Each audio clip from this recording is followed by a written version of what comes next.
So you've decided you want to learn to play the guitar. Great. Now what? Are you going to buy a Strat, a Tele, a Les Paul, an acoustic, a classical? Do you want solid body, semi-hollow, single coil, or humbuckers? There is a lot to choose from, and it can be intimidating, especially in the guitar shop or music store for the first time. In this video, I'm going to tell you what you need to know to choose your first guitar. Let's go.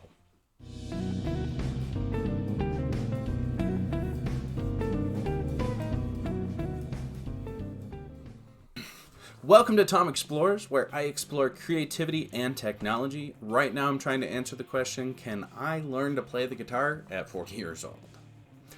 But before you start learning, you need a guitar, right? So in this video, I will tell you the basics about choosing your first guitar. And by the end of the video, you should know enough to talk to a salesperson or a sales consultant about what might be the best fit for you. I'll talk about the 5 main types of guitars, and I will discuss some of the features that might make a guitar easier to play or at least less difficult. And ultimately, I will tell you that it all comes down to one thing, the single most important thing about choosing your first guitar. Now, before we get rolling, I want to mention a couple quick notes. We are mainly discussing electric guitars. While I think acoustics or classical guitars can be good for some, the electric guitar is generally more versatile, has more quality, affordable options, and can be really great for beginners. I don't want to talk too much about budget. That is an entire video in itself, and I'll actually be posting a video about some unique budget guitars for beginners under $300. But coming back to budget, it really depends on what you can afford. Now, be sure to stick around till the end of the video, and I will show you the guitar that I chose for my journey learning the guitar at 40.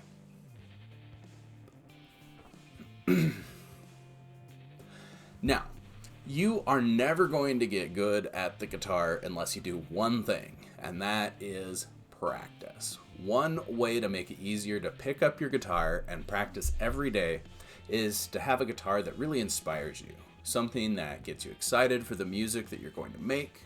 Something that makes you feel good when you look over and you see that thing. So, what will inspire you? Take a look, spend some time on sites like Musician's Friend, Guitar Center, Sweetwater, and just as you're scrolling through, think what looks really cool to you. Also, think about the music that you love, the artists that you listen to, and what is inspiring you to start learning guitar in the first place. Now, it might help to learn a bit more about the most typical styles of guitars and the music they're associated with, and the artists who play them. So, in no particular order, here we go. First, we're going to talk about the Stratocaster. Now, a case could be made for the Stratocaster as the quintessential electric guitar. It is certainly one of the most remarkable. It was released by Fender in 1954. It is a double cutaway, solid body guitar. Fender and the Fender-owned budget brand Squier continue to make the Stratocaster in a wide variety of models, but nearly every guitar manufacturer also sells an S-style clone. Strats are truly versatile, suited to just about any genre of music. But they are best known for a crisper sound and more suited maybe to classic rock, some blues, and some funk. Some famous Fender artists include the likes of Stevie Ray Vaughan,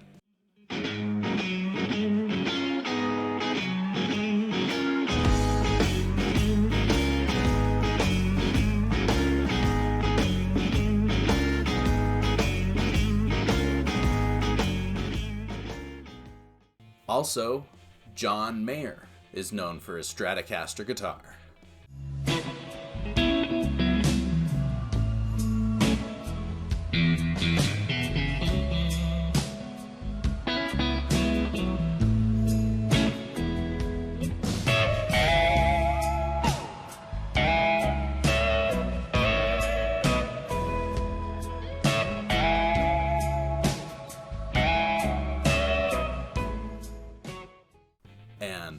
finally, the absolute legend, Jimi Hendrix.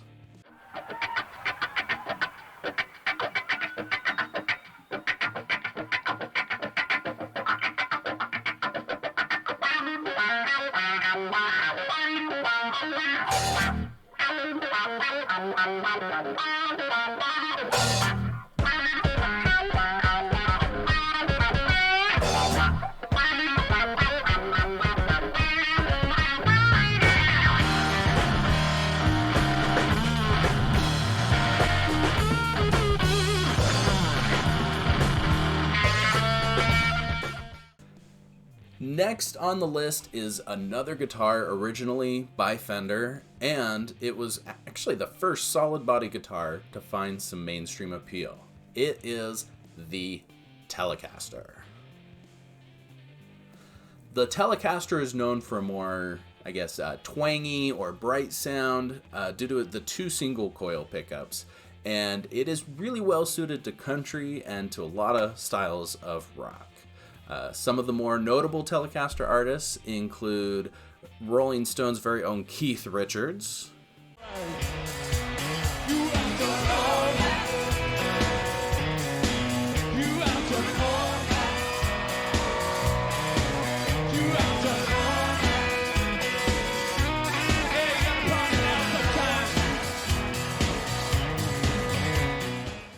and a fantastic country guitar player, Brad Paisley.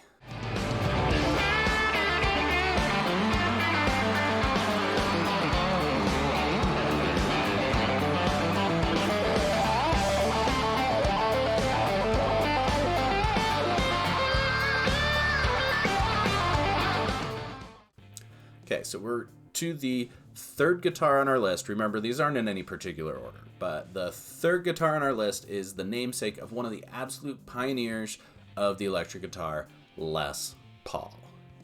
Now, while Les the artist is more well known for jazz and country music styles that you might encounter on some 50s TV shows, his namesake guitar really has developed a reputation for full, heavier sounds due to its dual humbucking pickups, and is usually associated with a lot of rock and heavy metal. So we've got artists like Slash, well known for his gold top Les Paul.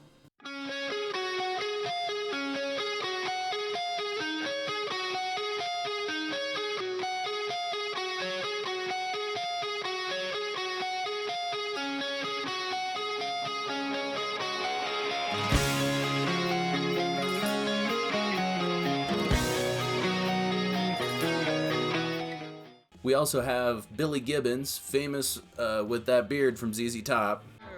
All right.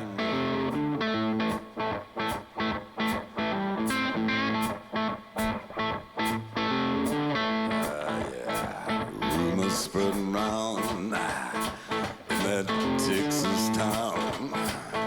Right that shot. And absolute alt metal legend Adam Jones from Tool.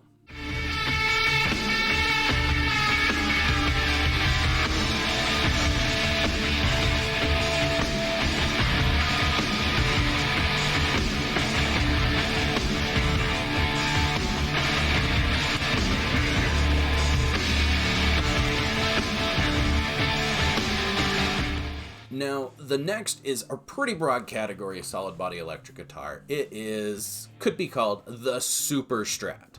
Generally, this is more modern take on that double cutaway Strat style, but with sharper designs, deeper cutaways, and really thin, fast necks.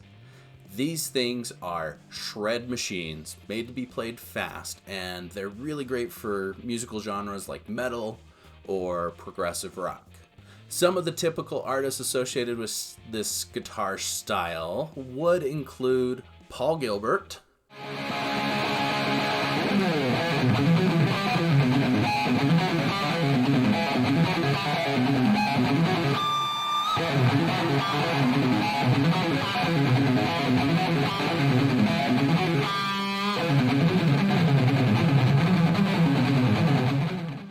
and prog rockers like John Petrucci from Dream Theater.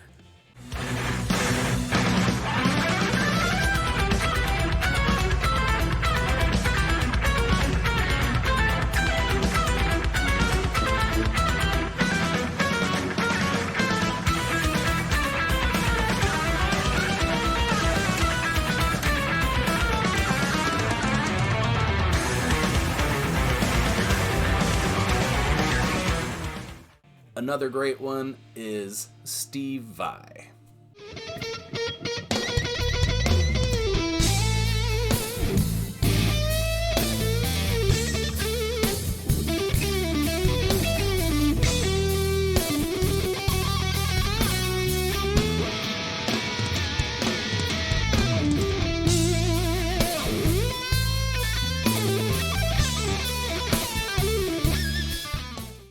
Okay, the last major guitar type that I'm going to mention in this video is the Gibson ES style semi-hollow body guitar, and really any other similar semi-hollow guitars. The semi-hollow, it's not a solid, it gives it a little bit of bass and some depth and some richness to the sound. This type, the ES type, is generally played by jazz and blues artists, but it has found a place in a lot of indie groups as well. First, blues legend B.B. King is perhaps the most famous Gibson ES artist with his guitar Lucille.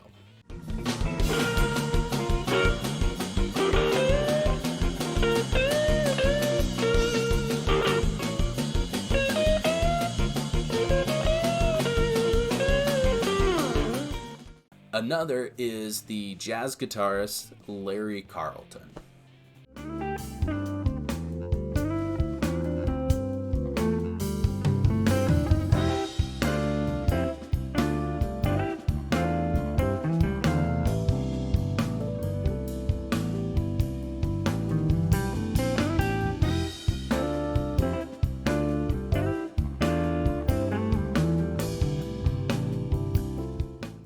Alright, are you feeling inspired? Are you feeling like you want to make some music?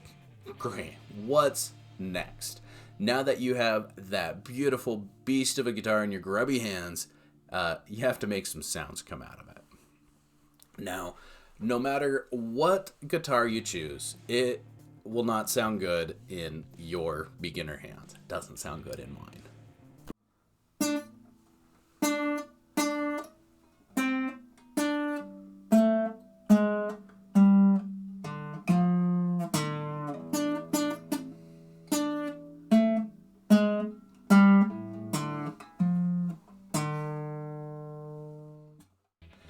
And it will be uncomfortable at least during the first few weeks.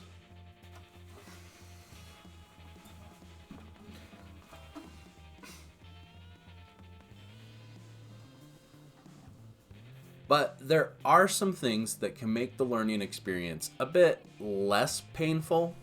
First, we're going to talk about just size and shape. As we looked at all those different types of guitars, there are some similarities, but there are a few slight differences in shape.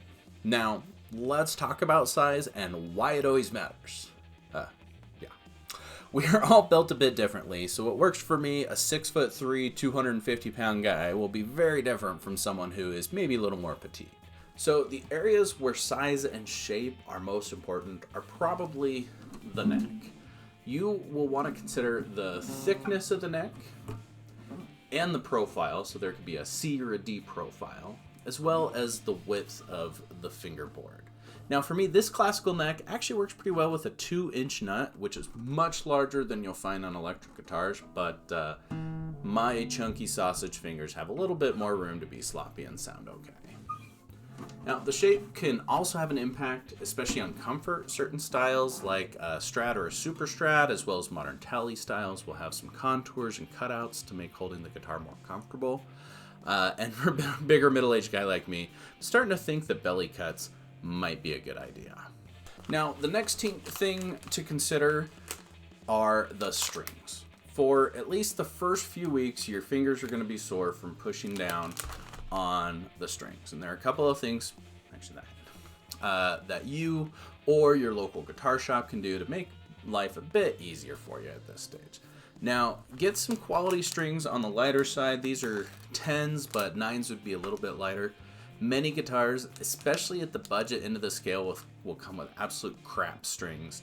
And new strings are cheap, with top quality strings coming in at under $10. These are made in the USA, Ernie Ball, absolutely great. Also, be sure that your guitar is set up with the action low. Hang on. Now, the action is the height of the string relative to the fingerboard, and not surprisingly, if it's lower, the strings will be easier to press down. Lastly, regarding strings and such, you might give some thought to the tuners. Again, budget guitars have to cut costs somewhere, and tuners are often the poorest quality component on a budget guitar. But if you make sure the nuts are tight and that they're maintained, you'll definitely get better results. The last thing to talk about when it comes to playability is the finish of the guitar. Now, not only is the finish important to the look, but it can affect the playability. Again, the neck and the fingerboard are probably the biggest concerns here. This guitar has a glossy neck, which is definitely more durable and doesn't shrink or swell much with the weather and the seasons, and it really does look great. But I prefer a satin neck that isn't as sticky to play. I get sweaty hands, and a satin neck lets me move my hand up more smoothly up and down the neck. Now, the last word is on quality. If you get a bargain basement guitar, you'll likely have some fret issues. Frets can stick out the sides of the neck, making nice little razor blades to slice you open. Actually, this can happen with any guitar when the neck dries out in the wintertime and it can shrink. Also, frets can be uneven, which can lead to dead notes or buzzing, and frets can have rough surfaces, making bends more difficult and make it sound a little dirty. For strings, guitar setup, quality issues, your local guitar shop or luthier can be a great resource, and it's often worth investing the $40 or $60 or $75 for some basic setup that will make practicing much easier. Alright, so what is the number one single most important thing about choosing your first guitar? Have you guessed it yet? It's really quite simple. Choose a guitar that you will practice on. That's really it. It has to inspire you to pick it up, and it has to be as nice to play as possible. So pick it on looks, pick it on playability, and probably you're gonna give some thought to budget. Now it's time to show you the guitar that I chose to be my first guitar. Now, while I enjoy nearly every genre of music and have favorite artists across the spectrum from Mississippi Delta blues to hip hop, the music I want to make and the music that inspires me is blues and jazz. I love a warm, clean tone resonating through wood. So let's take a look at what I got.